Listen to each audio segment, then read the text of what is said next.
Hello friends, स्वागत है आप सभी का। दोस्तों, इस वीडियो में रीजनिंग के कुछ महत्वपूर्ण प्रश्नों को सॉल्व करने वाले हैं। तो फ्रेंड्स, आप किसी भी कॉम्पिटिटिव एग्जाम की प्रिपरेशन कर रहे हो, चाहे एसएससी, रेलवे या अदर किसी एग्जाम की प्रिपरेशन कर रहे हैं जिसमें रीजनिंग पूछी जाती है, तो ये सारे प्रश्न आपके लिए बहुत ही महत्वपूर्ण हैं फ्रेंड्स, क्योंकि मैं इसमें ऐसा तरीका आपको बताऊँगा कि जिससे आप क्वेश्चन को कैसे सॉल्व कर पाएंगे। तो चलिए, जैसे पहले क्वेश्चन से हम स्टार्ट करते हैं। जैसे यहाँ पर देखिए, पहला क्वेश्चन है कि 5 और यहाँ पर अनुपात है 27। समानुपात दोस्तों इसे कहते हैं। 7 अनुपात क्वेश्चन मार्क और समानुपात 8 और यहाँ पर अनुपात 39 यानी 39।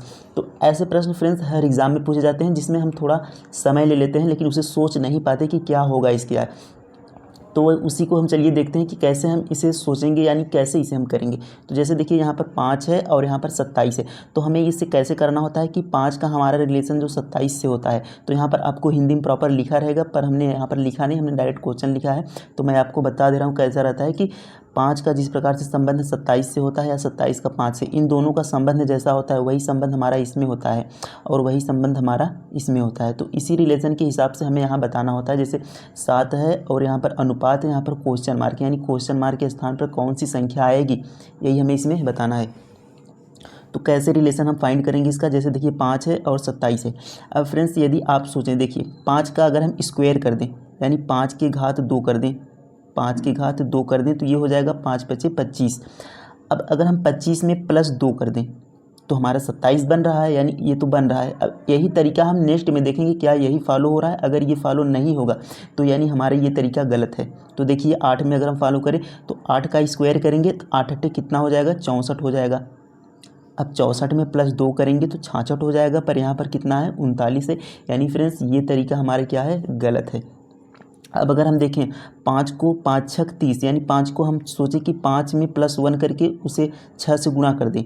जैसे देखिए, 5 को हम +1 कर दें, 6 हो जाएगा। अब उसका हम 5 में गुणा कर दें तो 6 × 5 = 30 और -3 कर दें तो यहाँ पर आ गया 27। अब देखिए, यही तरीका 8 में हम +1 करने का, 9 8 कितना हो जाएगा, 72 हो जाएगा। लेकिन यहाँ पर 39 ही है। 72 में +3 करेंगे तो 75 हो जाएगा, लेकिन यहाँ पर 39 है। ये भी तरीका हमारा नहीं होगा। तो इस प्रकार से हम इसे सोचते हैं, पर हम कैसे सही तरीके से सोचें। अब फ्रेंड्स, यहाँ पर हम देखिए, अगर हम 5 चौक 5 का गुणा 4 में कर दें तो 5 चौक कितना हो जाएगा, 20 हो जाएगा। इसका हम 4 में, तो 5 चौके कितना हो जाएगा, 20 हो जाएगा। अब 20 में हम प्लस को 7 कर दें, 20 में हम क्या कर दें, प्लस को 7 कर दें तो ये 27 हो जाएगा। अब यही तरीका इसमें हम देखते हैं। तो 8 का गुणा हम किस में करेंगे, 4 में करेंगे तो 8 चौक 32 हो जाएगा और 32 में +7 करेंगे तो ये कितना हो जाएगा, 39 हो जाएगा। यानी दोस्तों, ये तरीका हमारा फॉलो हो रहा है।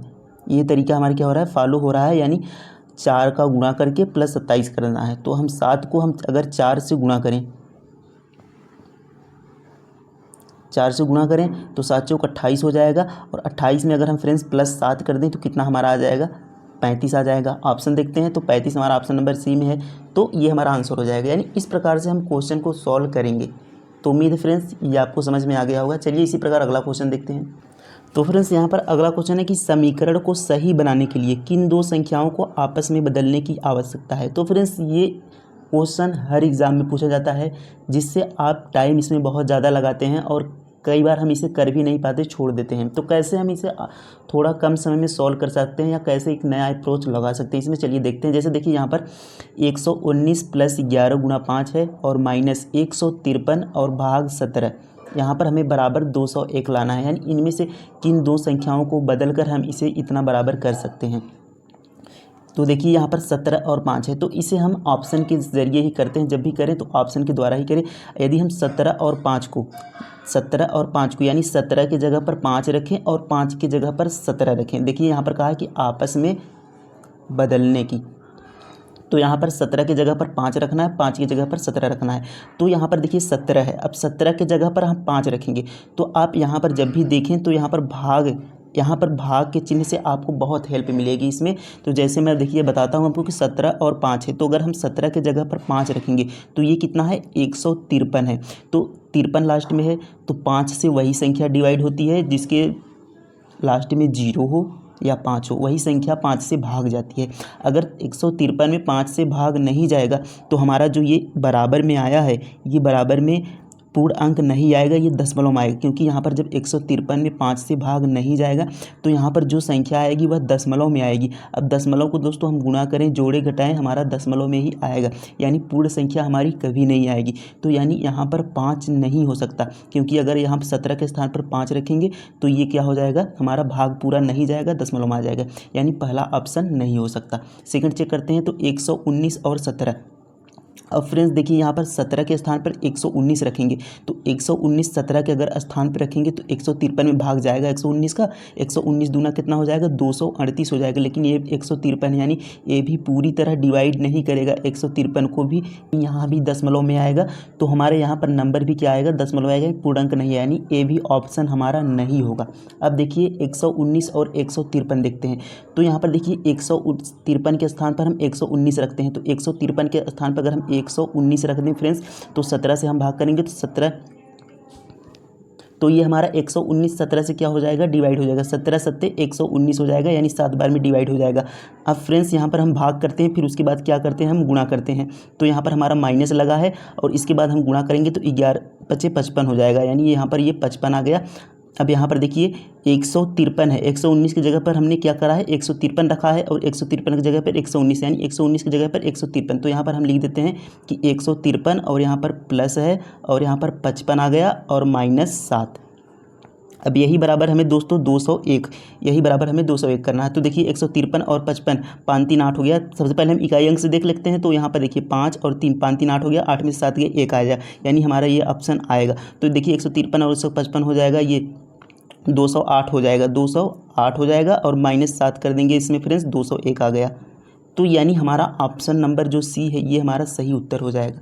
तो इस प्रकार से हम क्वेश्चन को सॉल्व करते हैं। अगर देखिए यहाँ पर देखिए, अगर हम डी भी चेक करें तो 11 और 17, तो 17 की जगह पर अगर हम 11 रखेंगे तो 11 एक कम 11 और यहाँ पर बचा 4 और यहाँ पर दोस्तों 3, यानी 43 बचा। तो 43 भी हमारा 11 से डिवाइड नहीं होगा, 43 भी हमारा जो बचा है यहाँ पर 11 से डिवाइड नहीं होगा, यानी ए भी ऑप्शन हमारा गलत हो जाता।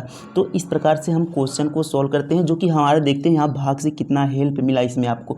तो इसी प्रकार से हम इस क्वेश्चन को सॉल्व करेंगे। तो उम्मीद है फ्रेंड्स ये आपको अच्छे से समझ में आ गया होगा। चलिए अगला क्वेश्चन देखते हैं।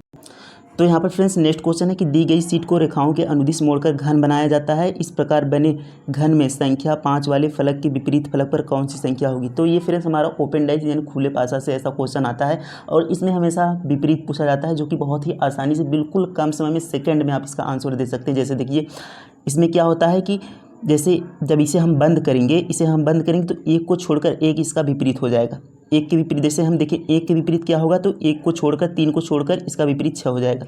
तो एक के विपरीत क्या हो जाएगा, एक के विपरीत 6 हो जाएगा। अब फ्रेंड्स अगर हम 4 के विपरीत पूछें तो एक को छोड़कर एक इसका विपरीत हो जाएगा, यानी 4 के विपरीत क्या हो जाएगा, 3 हो जाएगा। अब इसी प्रकार से अगर हम 2 का पूछे कि 2 का विपरीत क्या होगा, तो इसी प्रकार से एक को छोड़कर 5 यानी 2 का विपरीत हो जाएगा। अब इसी प्रकार से 5 का विपरीत 2 हो जाएगा, 6 का विपरीत 1 हो जाएगा, यानी ये एक दूसरे के विपरीत हो जाएंगे। अब हमसे पूछा क्या है कि 5 वाले फलक के विपरीत, तो 5 के फलक विपरीत क्या है, 2 है, 5 के विपरीत 2, तो 2 हमारे इसका फ्रेंड्स आंसर हो जाएगा। तो ये बहुत ही कम समय में, तो इससे भी क्वेश्चन हमारे एग्जाम में आता है। तो चलिए उम्मीद समझ गए होंगे। नेक्स्ट क्वेश्चन देखते हैं। अब फ्रेंड्स हमारा अगला क्वेश्चन है कि कथन और निष्कर्ष से। तो कथन और निष्कर्ष से भी दोस्तों एक क्वेश्चन हमारा एसएससी एग्जाम में बनता है। तो कथन निष्कर्ष से देखिए दिया है कि सभी कैलकुलेटर मार्कर हैं, तो इसे हम कैसे करेंगे। तो सभी कैलकुलेटर मार्कर हैं, तो हम मान लेते हैं यहाँ पर ये हमारा क्या है, कैलकुलेटर है, के से हम इसे कैलकुलेटर है। अब कह रहा है सभी कैलकुलेटर मार्कर है, ये क्या है हमारा यम मार्कर। तो यहाँ पर जो कैलकुलेटर है सभी कैलकुलेटर मार्कर के अंदर आ गए, यानी सभी कैलकुलेटर मार्कर हो गया। अब हमसे कह रहा है कुछ मार्कर पेंसिल हैं, तो कुछ मार्कर, ये बाहरी वाला हमारा क्या है, मार्कर है, तो कुछ मार्कर पेंसिल है, तो यहाँ पर हम मार्कर में से ही लेंगे और ये हमारा क्या हो गया, पेंसिल, यानी पी से। तो कुछ मार्कर पेंसिल हो गए। अब कह रहा है कुछ पेंसिल रबड़ हैं। अब ये पेंसिल है तो इसमें से कुछ, यानी कुछ हिस्सा इसका क्या है, रबड़ है, आर से कुछ हिस्सा इसका रबड़ है। अब हमसे देखिए निष्कर्ष में, तो आपको कथन के हिसाब से ऐसा बना लेना है और निष्कर्ष हमारा जब पूछे तो निष्कर्ष पढ़ना है कि कुछ रबड़ मार्कर हैं, तो इसको आपको निष्कर्ष के हिसाब से इसमें बताना है क्या निष्कर्ष सही है। तो यहाँ पर कह रहा है निष्कर्ष में कुछ रबड़ मार्कर हैं, तो क्या कुछ रबड़ का हिस्सा मार्कर के अंदर आ रहा है? तो फ्रेंड्स हमारा रबड़ यहाँ पर है, मार्कर यहाँ पर है, यानी मार्कर के अंदर नहीं आ रहा है, तो ये हमारा क्या हो गया, गलत हो गया। अब सेकेंड हमारा है कुछ पेंसिल कैलकुलेटर हैं, तो पेंसिल हमारा फ्रेंड्स यहाँ पर है और कैलकुलेटर हमारा यहाँ पर है, तो हमारा देखिए ये मार्कर में से है पर यहाँ पर कैलकुलेटर के अंदर से नहीं है, यानी अगर हम कहें तो ये इसके अंदर से भी हो सकता था। अगर हम इसको बनाएं तो हम इसको ऐसे भी बना सकते थे, क्योंकि कहा है कि कुछ यहाँ पर कुछ मार्कर पेंसिल हैं, तो कुछ मार्कर तो पेंसिल बनेंगे ही, पर हो सकता है कि ये कैलकुलेटर में से भी होकर हो। पर यहाँ पर कैलकुलेटर में से होकर है या नहीं ये हम कंफर्म नहीं बता सकते, तो जो भी हम कंफर्म नहीं कर सकते उसे हम क्या करेंगे, गलत मानेंगे। तो ये इसमें बाहर से भी हो सकता है इसके, और इसके अंदर से भी हो सकता है, यानी ये हमारा कंफर्म नहीं है, तो ये भी हमारा क्या होगा, कुछ पेंसिल कैलकुलेटर है, ये भी हमारा क्या होगा, गलत होगा। जो कंफर्म ना हो वो हम गलत कर देंगे। तो ऑप्शन में आपको या तो फर्स्ट या सेकंड अनुसरण करता है इस प्रकार से लिखा होगा, तो हमने केवल डायरेक्ट आपको लिखा है कि फर्स्ट सेकंड दोनों, इस प्रकार से मैंने लिखा है। पर ऑप्शन में आपको वहाँ पर लिख कर मिलेगा कि फर्स्ट सेकंड, सेकंड थर्ड, या फिर दोनों सही हैं, इस प्रकार से आपको लिखा मिलेगा। तो यहाँ पर हमने क्या देखा, दोनों गलत हैं, यानी दोनों क्या हैं, रॉन्ग है, तो दोनों अनुसरण नहीं करते। तो यहाँ पर देखिए ऑप्शन नंबर सी हमने लिखा है दोनों नहीं, यानी दोनों अनुसरण नहीं करते, तो ये हमारा आंसर हो जाएगा। तो उम्मीद है फ्रेंड्स ये आपको समझ में आ गया होगा। हमें सबसे पहले कथन को पढ़कर इसका डायग्राम इस प्रकार से बनाना है। अब जो चीज़ कन्फर्म ना हो उसे हम नहीं मानकर चलेंगे, यानी उसे हम गलत मानकर चलेंगे। तो इस प्रकार से हम कथन निष्कर्ष को सॉल्व करेंगे। तो उम्मीद है ये आपको समझ में आ गया होगा। चलिए नेक्स्ट क्वेश्चन चलते हैं। तो फ्रेंड्स यहाँ पर हमारा नेक्स्ट क्वेश्चन है, तो इस प्रकार से इसे हमारा क्वेश्चन दिया जाता है। तो ये भी क्वेश्चन हर एग्जाम में पूछा जाता है और इससे एक दो क्वेश्चन कंफर्म होता है। तो यहाँ पर देखिए SKHMOOD क्यों, तो ये कोडिंग होता है हमारा फ्रेंड। जैसे S का क्यों में कोडिंग होगा, क्यों का K में होगा, K का G में होगा, इसी प्रकार जो अगली संख्या आएगी उसका कोडिंग होगा। तो चलिए देखते हैं, यहाँ पर क्वेश्चन मार्क है, यानी अगली संख्या इसका क्या आएगी वही हमें बताना है। तो यहाँ पर देखिए एस को हम ओ में कर रहे हैं, एस कितना हमारा होता है, तो इसके लिए आपको फ्रेंड्स इनका प्लेस वैल्यू यानी किस क्रम पे आते हैं इनका याद होना चाहिए। जैसे 19 पे एस कितना पर आता है, 19 पर आता है, ओ पर कितना पर आता है, 15 पर आता है। तो 19 में से अगर हम 4 को माइनस करेंगे, तो 19 में से 4 को हम माइनस करेंगे तो 15 पर आएगा, 15 आ जाएगा, ओ आ जाएगा, यानी इसमें से -4 हमने किया।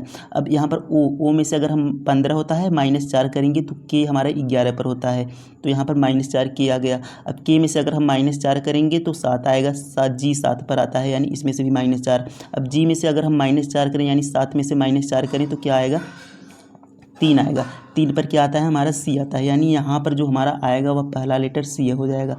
सेकेंड इसी प्रकार से देख लेते हैं। तो के से क्या बन रहा है दोस्तों, यहाँ पर ओ बन रहा है, यानी यहाँ पर देखिए +4 हुआ है, के से ओ में जा रहा है, यानी 11 से 15 पर जा रहा है, +4 हुआ। अब ओ से हमारा फ्रेंड्स देखिए 19 पर जा रहा है, यानी 15 + 4 19 होगा, यानी इसमें भी +4 हुआ। 19 से यहाँ पर 23, यानी +4, और 23 और +4 करेंगे तो 23 में जब +4 करेंगे दोस्तों तो हमारा 27 आ जाएगा।